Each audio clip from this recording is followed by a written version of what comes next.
right, February, notoriously my least favorite month of every year, most of the years I've been alive. I don't know why, I don't know if it's the weather, but legitimately bad things tend to happen to me in February. And sometimes that means the reading is where I escape, and it can be a great reading month, or it can be a mediocre reading month. I don't think I've ever had like a bad February reading month. And this one was fine. Truly, I was only reading long things or short things. Really very few in the middle. And I did DNF a thing, and I forgot to tell you last month about a thing I DNF'd, so we'll start with DNFs at some point. But it was not an amazing month. Although I did start teaching and I did love doing that, but it also kind of showed me how much energy reading time I'd have. Like right now I'm filming this because like I don't really have the brain power to read a book right now, but hypothetically I have the energy to talk to the camera. We'll see if editing me agrees, but we're gonna talk about it. So I have like 5 things that are like the novellas, the short things that I read. I have 2 rereads. And then I have things that I'm calling comfort reads, and we'll do that after I get through the DNFs. But it was a fine reading month. I don't really have many complaints about it, other than it's in stark contrast to right now, in this moment, I'm reading maybe one of my favorite reads of the year. We'll see if it sticks the landing. I've already ordered the rest of the books in the series. I'm getting some very good energy from the sci-fi series that I'm reading right now. So it's just like, before I picked up that book, I'm like, yeah, it's a pretty good reading month, you know, all things considered. And then I'm reading this, I'm like, oh, this is what it's like to be obsessed. I forgot what it's like to be obsessed. Anyways, going from that positive news into some DNFs. So the first DNF that was for January that I didn't bring up just because I forgot, honestly, the book was not DNF'd because it was egregious. It was DNF'd because it was too much work and my brain didn't care, basically. And that was, unfortunately, War Child by Karen Lawachi. I have read 3 short stories by this author and I've loved them all. And I just think that potentially this author works better for me in short form than in novel form. I really loved the first part. The first part was really good for me. I really enjoyed the focus of this traumatic moment in this character's life. It's a sci-fi story, so it's military sci-fi. We have this young character. He's always lived on a ship with his family, and they get boarded by pirates, and you see it through the second person perspective for some dissociation because it's really rough. And he gets picked up by this person who you get all of the bad vibes from. So many bad vibes, so many bad vibes. And you end that part with this child being taken in to a different situation, kind of learning more about the politics of the world, what they did and didn't know, etc. Kind of classic space opera, you know, military sci-fi sort of tropes there. I mean, very unique world building. I did enjoy the world building. My issue was that in the second part, it separated the characters that I was enjoying watching their relationship form. And then I kind of got into the flow of the second part. And I was like, okay, I can see promise. So I get into the third part. And then we're going to separate the characters again. And I was just like, at that point, really tired. And I was just like, I would rather be reading Don't Fear the Reaper. This was back in January. And that's what I did instead. And I didn't really get around back to it. So it's a bummer for me. This is not me saying it was bad, though.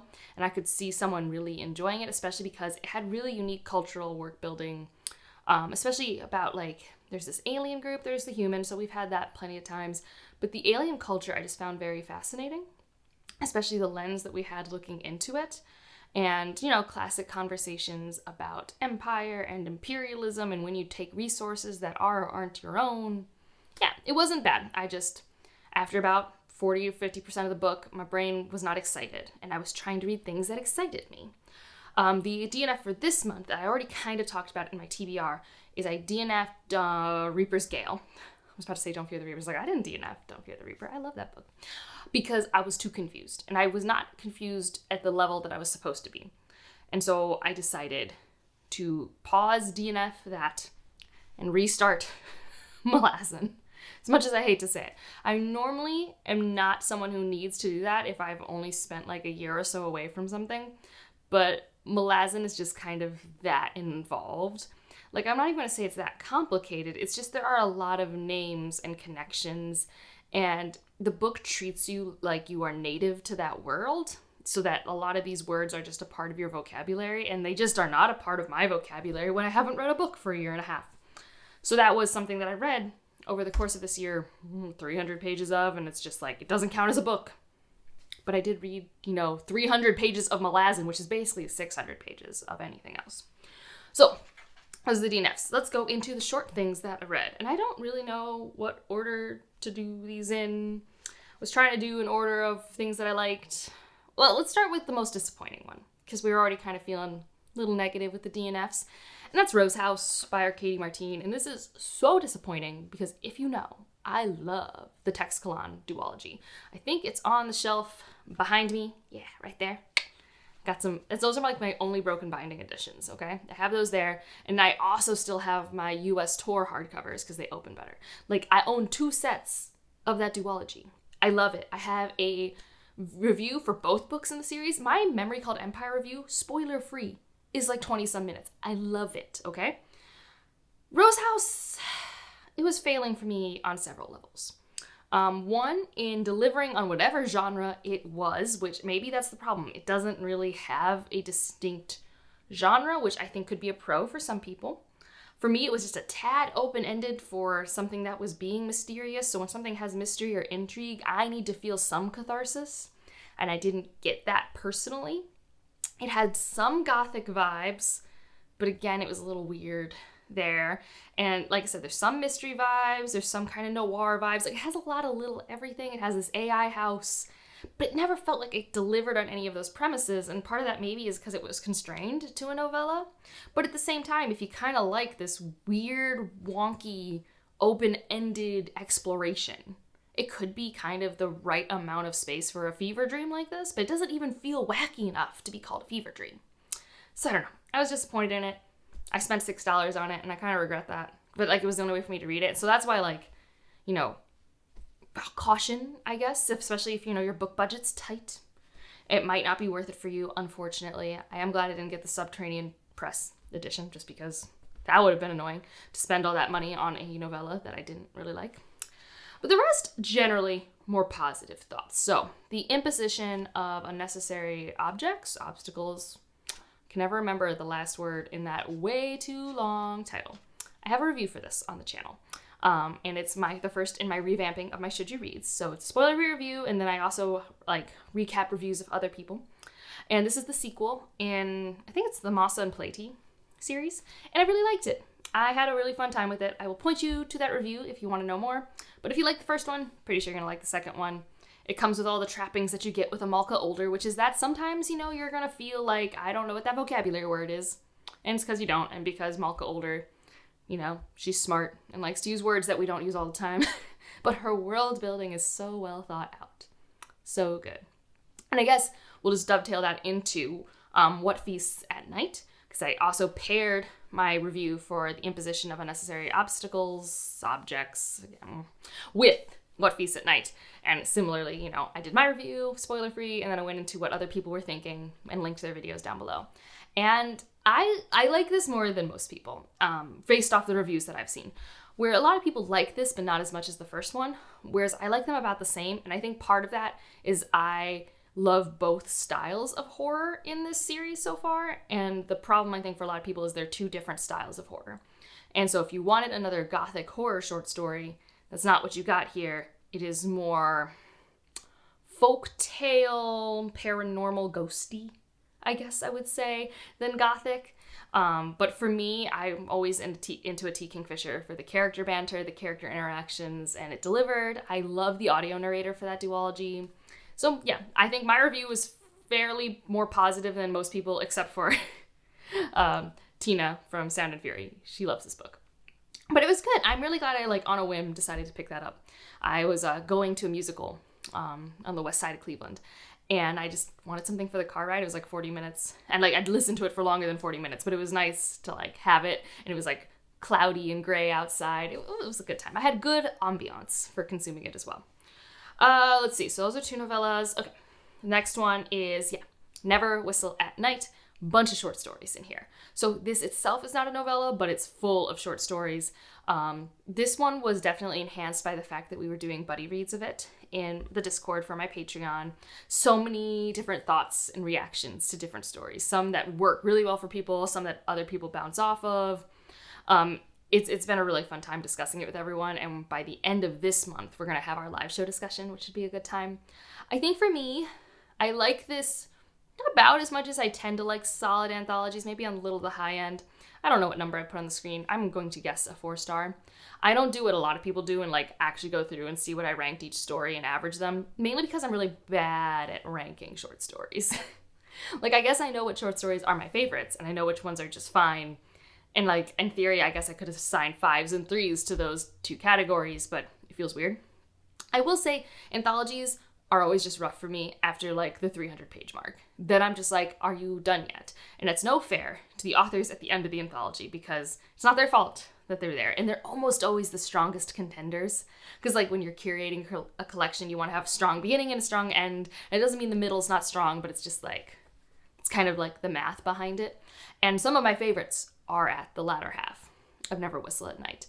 It's just me and anthologies where it's just like, and maybe collections to a certain extent, although collections I can sometimes get like wrapped up in the writing style of the author. Here it's just like, I have been introduced to how many people so far, and sometimes the brain just gets a little fatigued with that for some reason, at least for me. And I say this as someone who's read 500 pages of anthologies, so that's probably my only thing here is like, that's just part of what happens when you have a longer anthology. It's why I love the New Sons anthology so much. They're like perfect for me. I liked this more than Out There Screaming if you were thinking about which horror anthology to try out. But I think they both actually offer very different things. This one just happened to work a little bit better for me, but I also had access to the audiobook for this one, so I don't really know if that's part of it. And the last shorter thing we'll talk about that I read was Leum. And this has been like a TBR vet that I finally read, which is very exciting for me. I don't even remember why I read it. Maybe it was Patreon's chose for me to read it. No, they chose the imposition. I think I just wanted to read it. And I was trying to do the whole pick 2 books off my TBR to like try out. And it was just so interesting. Like, it's not a favorite of all time, but I had a really fun time being confused and curious about where the story was going. And sometimes that's why I like to read. Like, I just want to like, that's my version of doing like an open world video game. It's like, yeah, just give me like a thing and let me just like wander around and let's see what happens. And I know that's not fun for everyone. For me, it's incredibly fun sometimes. And so this one, you know that you are in a program and you're being told a story, but there is data fragmentation and corruption. And so you keep being kind of told the same story, but from different angles and lenses. The characters will be different genders, slightly different names, always with a lot of the same like tension in the bonds to each other, but sometimes they even have different relationships. You could have romantic partnership, they could be familial, they could just be friends. So there's a lot going on, and then you're also just slowly learning about the history of this place and how we kind of got here, and it has some very haunting dystopian vibes. It's very, like, ethereal. I had a lot of fun with it. I think it had enough cathartic answers for me. Maybe too many answers for some people based off some of the people who've picked it up since I've read it in my Discord. But for me, I thought it was the appropriate length for the thought experiment, for the experimental writing style. Worked really well for me. So those were all the short things that I read. And then we'll talk about my rereads and then my comfort reads. I did finish The Way of Kings. We have a live show on Stephanie's channel where we were just discussing it. All of us had read it before and most of the Cosmere. So I guess go into it knowing that we're not like blatantly spoiling plot points from later books, but we're also kind of fast and loose. Way of Kings is so good. It's just so interesting. I know I said this last month too. Like, having read so much Sanderson last year from the Secret Projects and largely being underwhelmed. Like, they were fine. There was nothing like, I mean, okay, Frugal's Wizard's Guide, not that good. But the rest are fine. But, like, to be reading, like, OG again, like, the Sanderson that made me love reading fantasy and stuff, it's like, yeah, this still hits. This still hits. And I truly cannot tell. I don't think it's nostalgia. Like, I think these stories are just stronger for me than his newer stuff. So, like, as I'm filming this, we just got told there's another Secret Project. And yes, I backed it because, I mean, I needed to get the Words of Radiance to go with my Way of Kings anyways. And it's kind of one of those things where at that point, what's another $50? I don't say that actually lightly. I just try not to think about it. And, like, I'm nervous because I don't really like any of the other Secret Projects. Like, I feel like when he's doing that experimental writing, it's not the Sanderson I want writing the books for me, which is fine. He's an artist. He gets to art how he wants to art, and I get to choose whether I like it or not, right? That's how it works. But at the same time, it has Cosmere connections, so of course I'm going to read it. I don't know. Anyways, this is all to say, Way of Kings is so freaking good. Okay, I have so much fun with it. Yeah, I feel like at this point you know if you're going to read Stormlight or not, but I do have a should you reads for that if you've ever been curious about the epicness of it. And when I have finished the 5th book, I will update that should you read because we will have a finished arc, which is wild, absolutely wild. My other reread was my other favorite author, Jemison. I read 100,000 Kingdoms, and it was a buddy read with a friend, and it was delightful. I love unique narrative framings. Have I mentioned that? I feel like people know that about me. I love them, okay? It is a pro for me, not a negative. I also can get behind a story with just straightforward prose. That's fine. But like, you have a storyteller narration. Is it one of the main characters? Do they not know their purpose in narrating the story? Give me. So yeah, that's definitely here because Jemison likes doing that. And the audio narrator was very good. Again, I said this in a Friday Reads. I don't recommend the audiobook to people who are reading it for the first time because I think the narrative framework is really jarring if you don't have the visual cues. Like the narrator, the main character Yena, she will just in the middle of a sentence go, wait, no, let's go talk about this. And it's not always very clear that that's what's happening. So sometimes you'll be like, wait, did the sentence just cut off? Did I miss a point? And the answer is no, it really is just ellipses on the page and it's going to a different thought. So for that reason, I'm like, So, unique narrative framework. It's a reread for me, so obviously I already love it. What can I say about 100,000 Kingdoms that makes sense? Well, it's about Yena, and she grew up in this land called Dare, or is it Dar? It's a different land from the empire that runs the land, and her grandfather happens to be the emperor, but her mother was cast out of the family for reasons.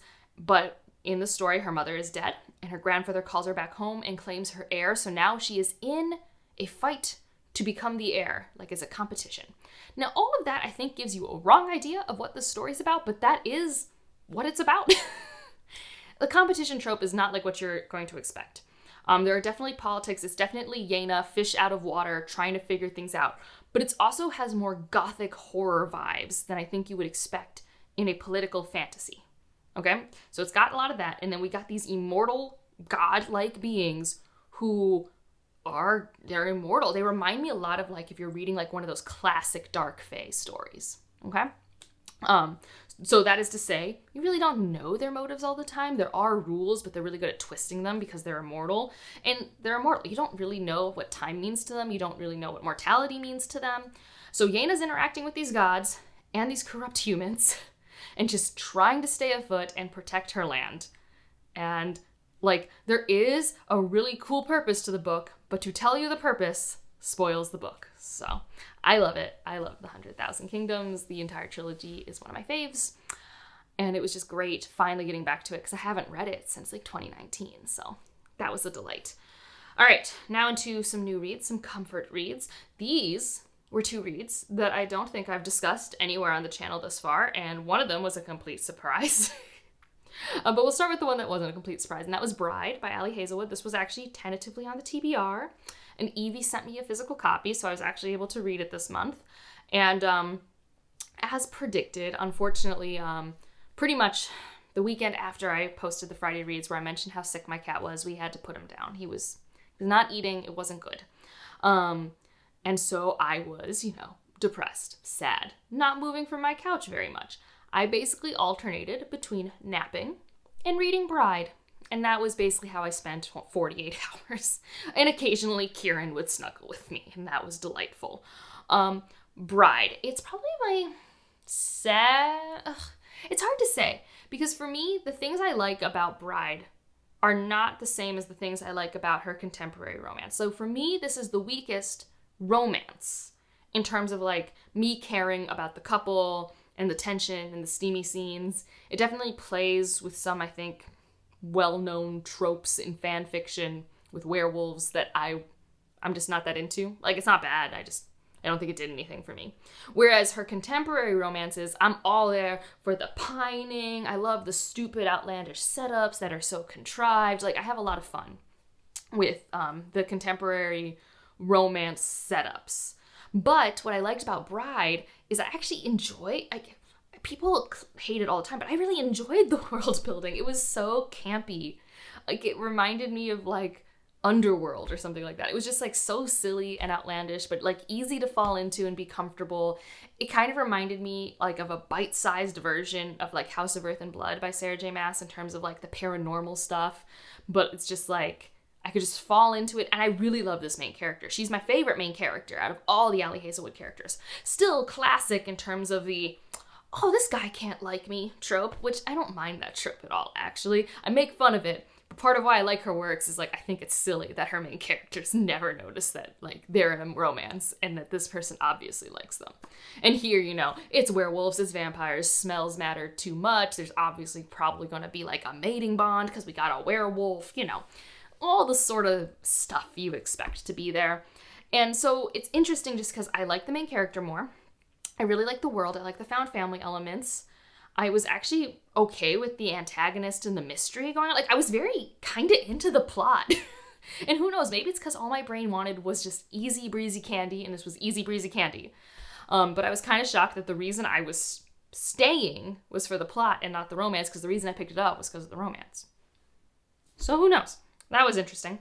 And then the last one that I read was Canda? I don't know if I'm saying that right, but it's another Verkosigan book.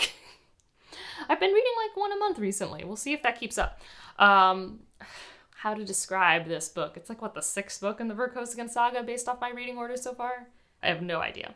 It is the 3rd book in which I have been with Miles Verkosigan. Miles Verkosigan is a very interesting boy. He is the son of a very influential man and his emperor, but his mother's from a different government system.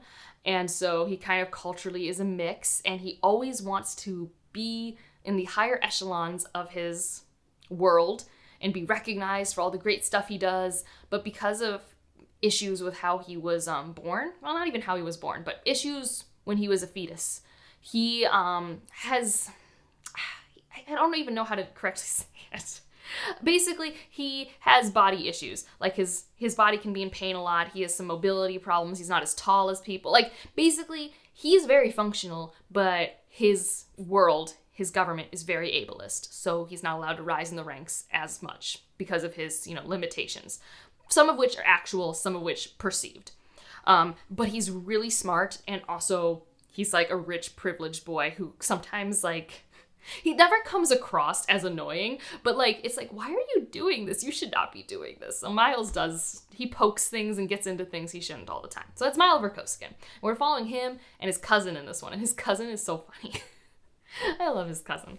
And they are going to this other empire. So I've mentioned 2, Bariyar and then Sitan. I don't remember if that's where Cordelia is from, but regardless, we're going to a different place that is very interesting when it comes to genetics. I only have a rough, like, sense of this place, but it's a very interesting culture because they're going to go there as ambassadors. There used to be wars against these people.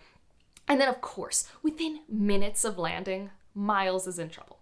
Now, what is fun about this series, because you probably don't care more about the plot or anything like that, is that each book is fairly short, and they're just nice one-off adventures with characters that you're slowly getting to learn, and it opens up the world. And it's just fun. It's just a good time. Normally, these types of episodic little adventure stories don't work for me. But here, because Bejeweled is a lot like T. Kingfisher in terms of like the banter and discussion between characters, I just like eat it up. I'm just like, yes, I love this. Like, the conversations between Ivan and Miles are so funny. I mean, in our Discord, I think it might be Laura. No. It was JLC was just literally quoting Ivan. It was so funny. Like, I just have a good time hanging out with these people, you know? It's like, Doctor Who, for me, is not good because that's, like, groundbreaking science fiction ideas. No. When I like Doctor Who, it's because I like the actors that they cast as the Doctor and the companion and their chemistry together, and it's because of how they act the dialogue, right? It's what they bring to it, and that's how I feel Bejeweled has done with her characters for me in these, like, sci-fi adventures. And like I said, I like coming back and learning more about the world each time. I love seeing how it takes certain sci-fi things in space opera that are more commonplace and kind of twists them a little bit. I enjoy that just as someone who likes seeing how genres evolve and grow. So yeah, I like Verkosigan. If you ever want to join in, it's a fairly slow, casual buddy read in my Discord. Like, I know Ben just started Shards of Honor and Bariyar and read them in like a day because it's good and they're short. Like, it's short. you can get through it. So that's the wrap up. I don't know how many things I read. I don't know what the average rating is. It felt pretty reasonable. It felt like as good of a reading month as I was going to get. I was only really disappointed by one book, which truly, that's a win. I was a little bummed that I DNF'd Reaper's Gale, but at the same time, I felt that weight lift off my shoulder when I did it, which is how you know a DNF is a good call. Let me know what your highlights, your lowlights, whatever you want to tell me about your reading month. If you have any recommendations for me, if you just want to leave an emoji to let me know you're here, I guess leave a rose for Rose House, because I feel like I haven't had you leave a rose yet. So we'll do that. And otherwise, like if you liked it, subscribe if you want to, and I'll see you in the next one. Bye.